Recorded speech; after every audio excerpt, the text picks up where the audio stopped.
বন্ধুরা, আমি রান্না করতেছি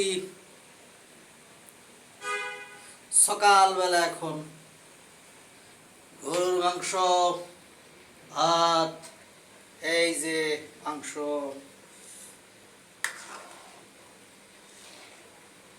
গরুর মাংস রান্না করার আগে প্রথমে সব কিছুতে মিশাই নিছি মশলা দিয়ে, এরপরে জল দিয়ে সুন্দর করে এই যে রান্না করতেছি। জল একটু বেশি দিতে হয়, কারণ কষাটা বেশি করে কষা, এই যে বেশি চাল দিতে হবে, মাংসটা সেদ্ধ হয় যাতে, এই জন্য আর কি।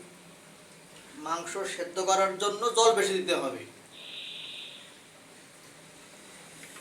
আর এই যে ভাতের হাঁড়ি, ব্যাচেলার মানুষ তো আমি, অর্থাৎ চিরকুমার, নিজেরই সব কিছু করার আগে। পিতামাতা নাই, একা মানুষ, একার সংসার, বউ নাই, কেউই নাই দুনিয়ায় আমার। সবাই ভালো থাকো, সবাইকে আই লাভ ইউ।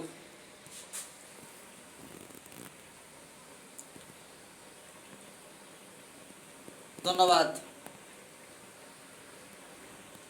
ধন্যবাদ আমার সাথে থাকার জন্য।